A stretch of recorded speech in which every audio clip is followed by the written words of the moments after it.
Hello friends, welcome to my YouTube channel Sweet Moment.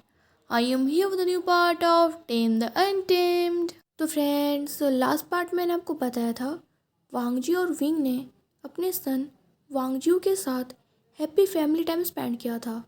तो अगर आपने टेम द अनटेम्ड के पहले के पार्ट्स नहीं देखे हैं तो लिंक मैं डिस्क्रिप्शन बॉक्स में दी है, आप वहाँ जाके देख सकते हैं। और अगर आप मेरे चैनल पर न्यू हैं और आपको मेरी वीडियोस पसंद आती हैं तो इसके आगे के पार्ट्स देखने के लिए मेरे चैनल को सब्सक्राइब करके ही जाइएगा और वीडियो को लाइक एंड शेयर करना मत भूलिएगा। आज की स्टोरी स्टार्ट करते हैं। वांगजू को विंग और वांगजी से मिले हुए 3 वीक्स कंप्लीट हो चुके थे। वो धीरे धीरे अपने आसपास के इन्वायरमेंट से कनेक्ट होने लगा था और वांगजी के बॉडीगार्ड्स और सर्वेंट जो उसके साथ पेंट हाउस में रहते थे वो उनके साथ भी काफ़ी फैमिलियर होने लगा था। वांगजी ने अपने सन के लिए एक प्रोफेशनल को हायर किया था जो उसके सन की स्पीच में उसकी हेल्प करता था। कुछ दिनों बाद विंग के स्कूल भी स्टार्ट हो गए थे। वो डेली अपने स्कूल से जल्दी घर आ जाया करता था क्योंकि वो अपने सन को लेके बहुत ज़्यादा वरीड था। उसका सन घर पे अकेला रहता था जो कि उसके लिए सही नहीं था। 1 वीक पहले वांगजी ने मिस्टर जियांग और विंग के ग्रैंडफादर को वांगजू के बारे में सब कुछ सच बता दिया था। ये सुनकर मिस्टर जियांग बहुत ज़्यादा गुस्सा हो गए थे क्योंकि मैडम झान और उनकी मदर ने उन्हें कुछ अलग ही स्टोरी सुनाई थी। विंग ने अगर अपने फादर के एंगर को कम नहीं किया होता तो झान क्लान अभी तक पूरी तरह डिस्ट्रॉय हो चुका होता। विंग मॉर्निंग में स्कूल जाने से पहले अपने सन को लेके बहुत ज़्यादा वरीड था। वांगजी उसे कंसोल करते हुए कहता है, वाइफी तुम्हारे ग्रैंडफादर के वॉलंटियर्स हमेशा हमारे सन के पास रहते हैं और मेरा वर्क भी लगभग कंप्लीट हो चुका है, तो मैं हमेशा अपने सन के साथ रहूँगा। तुम्हें उसकी चिंता करने की कोई ज़रूरत नहीं है। लंच टाइम पर मैं उसे मेरे साथ ले आऊँगा और हम तीनों साथ में लंच करेंगे। वांगजी की बातें सुनकर विंग रिलैक्स हो जाता है कि अगर वो आफ्टरनून में अपने सन को देख पाएगा और उससे मिल पाएगा तो उसे वांगजू के लिए वरिड होने की कोई ज़रूरत नहीं है। इधर वांगजी विंग के ग्रैंडफादर को इन्फॉर्म करता है, ग्रैंडफादर इतने सालों पहले झान क्लान में जो विंग के साथ हुआ था मुझे उसके एविडेंस और 2 आई विटनेस भी मिल गए हैं जो उस टाइम पर झान क्लान से बचकर भाग गए थे। विंग के ग्रैंडफादर झान क्लान पे एक इन्वेस्टिगेशन करना चाहते थे क्योंकि उनके ग्रैंडसन की पास्ट लाइफ में उन लोगों ने उसे बहुत ज़्यादा बुली किया था और उसके साथ बहुत ज़्यादा डिस्गस्टिंग बिहेव किया था। और जब वो अपने ग्रैंडसन के चाइल्ड वांगजू से मिले तो उस एडोरेबल किड से फर्स्ट टाइम में ही बहुत ज़्यादा अटैच्ड हो गए थे, इसलिए वो वांगजू के लिए भी जस्टिस चाहते थे। विंग के ग्रैंडफादर वांगजी से कहते हैं, दैट्स गुड, अब एक अच्छे लॉयर को भी फाइंड करो। मैं उन लोगों को पे करवाना चाहता हूँ जिन्होंने मेरे ग्रैंडसन को बुली किया है। मैं उन लोगों को इतने ईजिली नहीं जाने दूंगा। इतने टाइम से वो बहुत बिजी थे और उन्हें ये मैथ्स क्लियर करने का टाइम नहीं मिला था, पर अब ये सही टाइम था उन सारे पीपल्स को उनकी मिस्टेक के लिए पे करने का। वांगजी कहता है, ठीक है ग्रैंडफादर, मैं सब कुछ वैसे ही करूँगा जैसे आपने कहा है। फिर वो विंग के ग्रैंडफादर को गुड बाय बोल के वहाँ से चला जाता है। उसके फेस पर एक स्माइल अपीयर हो जाती है क्योंकि उसने ऑलरेडी सब कुछ प्लान कर रखा था कि वो उन लोगों को कैसे डिस्ट्रॉय करने वाला है। वो पूरे वर्ल्ड को अपनी आइडेंटिटी और अपने अचीवमेंट्स बताना चाहता था। वांगजी जब फिनिक्स जुली क्लान से विंग के ग्रैंडफादर से बात करके आता है तो रात के ऑलरेडी 9 बज चुके थे।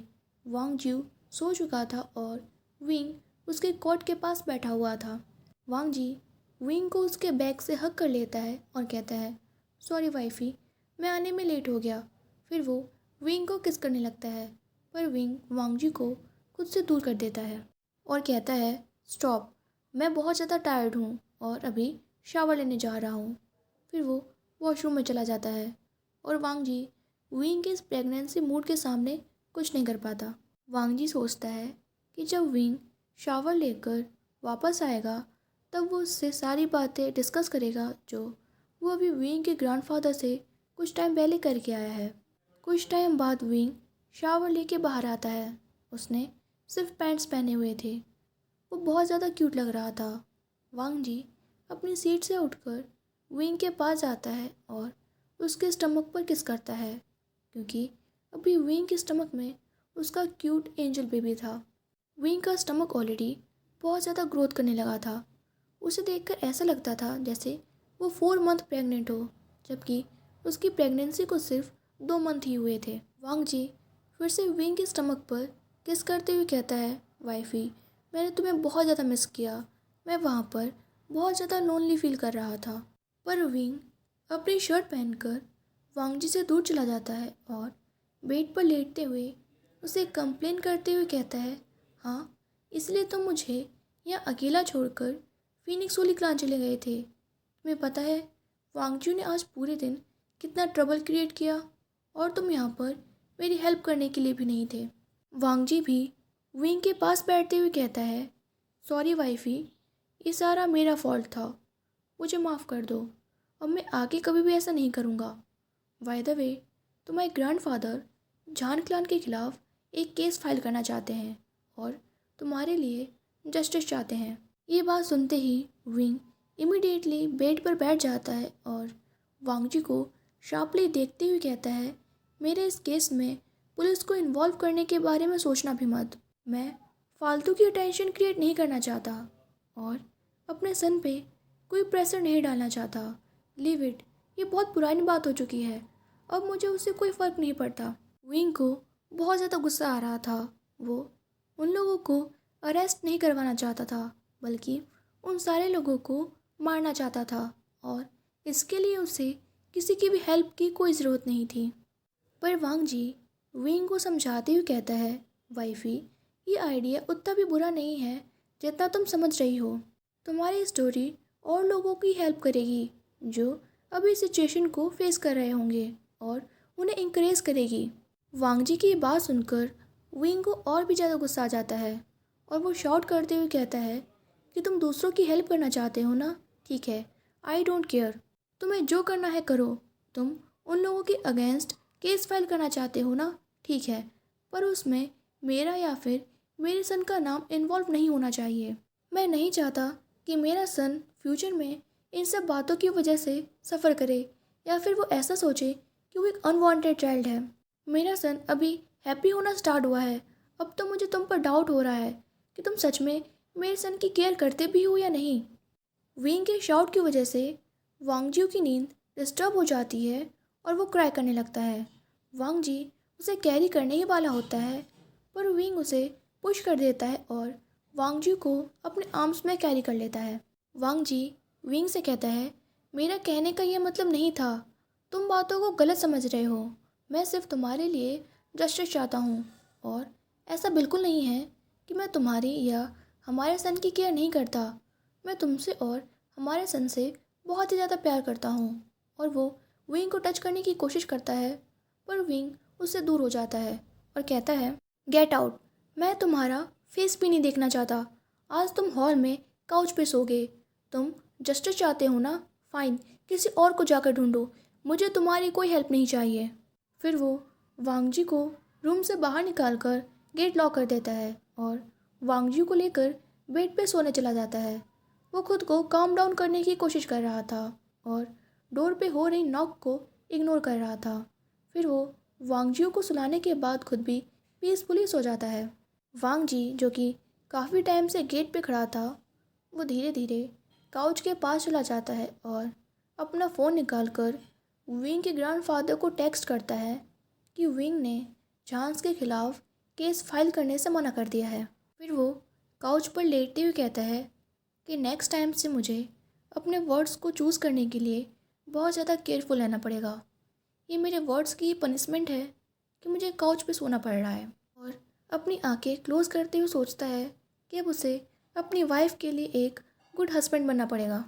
मॉर्निंग में विंग वांगजियो के रोने की आवाज़ सुन के जाग जाता है। जब वो अपने बगल में देखता है तो वांगजियो रो रहा था। विंग उठता है और वांगजियो को अपने लैप में बैठाकर उसे शांत करने की कोशिश करता है, क्योंकि अभी मॉर्निंग में 6 बज रहे थे और उसे बहुत ज़्यादा नींद आ रही थी। वो कहता है, सन रोना बंद करो, मम्मा बहुत ज़्यादा टायर्ड है और बहुत ज़्यादा स्लीपी भी है, मुझे थोड़ा और रेस्ट करने दो। वांग जियो उसके मदर की बात सुनकर काम डाउन हो जाता है, पर फिर वो विंग से कहता है कि उसे भूख लगी है। विंग तुरंत वांग जियो को कैरी करता है और उसे किचन में लेके जाता है। फिर वो उसे काउंटर पर बैठाकर उसके लिए मिल्क बॉईल करता है। फिर वो वांग जियो को एक गिलास मिल्क देता है और खुद के लिए एक गिलास मैंगो जूस लेता है। जब वांग जियो अपना मिल्क फिनिश कर लेता है तब वो उसे कैरी करके अपने रूम में जाने लगता है, पर रास्ते में उसे वांग जी दिखता है जो कि अनकंफर्टेबली काउच पे सो रहा था। ये देखकर विंग को बुरा लगता है, पर फिर वो सोचता है कि वांग जी यही डिज़र्व करता है क्योंकि कल उसने विंग के साथ आर्ग्यूमेंट करने की कोशिश की थी। विंग वांग जी से कहता है, सन जाकर डैडी को जगाओ, डैडी तुम्हारे साथ खेलेंगे, मम्मा भी बहुत टायर्ड है और सोना चाहती है। फिर वो वांग जी को वांग जी के पास छोड़कर इमिडिएटली अपने रूम में चला जाता है और बेड पर लेटते ही सो जाता है। वांग जी को अपनी नींद में फील होता है जैसे कोई उसके फेस को बार बार हिट कर रहा है। जब वो अपनी आंखें खोलता है तो वांग जियो उसके पास खड़ा था। वांग जियो जैसे ही देखता है कि उसके फादर जाग चुके हैं तो वो इमीडिएटली अपने टॉय रूम में जाता है और कुछ टॉय लेकर आता है वांग जी के साथ खेलने के लिए। वांग जी कहता है, विंग तुम मुझे अभी भी पनिश कर रहे हो, पहले तो मुझे काउच पे सोना पड़ा। और वांग जी कहता है, विंग तुम मुझे अभी भी पनिश कर रहे हो, पहले मुझे काउच पे सोना पड़ा और अब वांग जियो मेरे साथ खेलना चाहता है। पर बेचारा वांग जी कुछ नहीं कर पाता और वांग जियो के साथ खेलने लगता है। कुछ घंटे वांग जियो के साथ खेलने के बाद वो वांग जियो को बात कराता है और शेफ़ को कुछ उसके लिए फ़ूड प्रिपेयर करने को कहता है। फिर वांग जियो को फीड कराने के बाद जब वो अपने रूम में जाता है तो देखता है कि विंग अभी भी पीसफुली सो रहा है। वांग जी तुरंत शावर लेता है और आकर विंग के पास लेट जाता है। फिर वो विंग के लिप्स पर किस करने लगता है, पर जैसे ही उसे फील होता है कि विंग जागने वाला है वो तुरंत विंग से दूर हो जाता है। विंग जो अपनी आंखें खोलता है तो वो अपने पास वांग जी को देखता है और कहता है कि मैंने तुमसे कल कहा था ना कि मैं तुम्हारा फेस नहीं देखना चाहता, तो तुम यहाँ क्या कर रहे हो।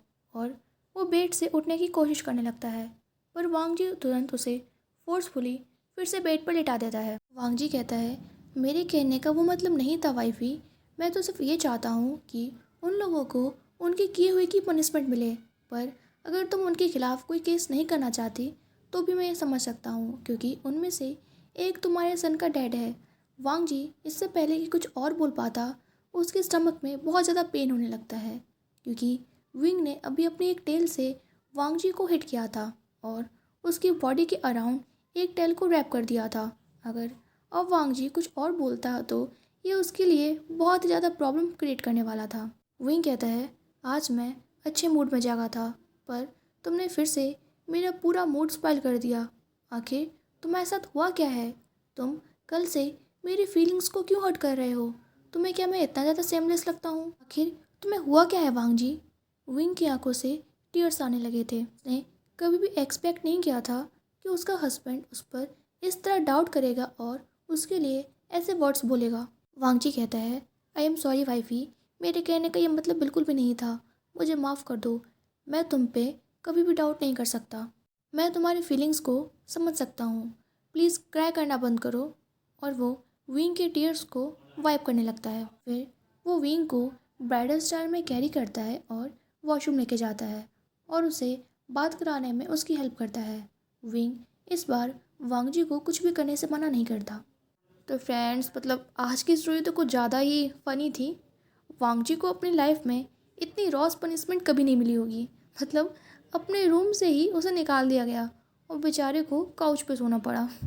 यही होगा अगर कोई अपनी वाइफ को परेशान करेगा या उससे आर्ग्यूमेंट करेगा, और वो भी उस वाइफ से जो कि प्रेग्नेंट है। My God.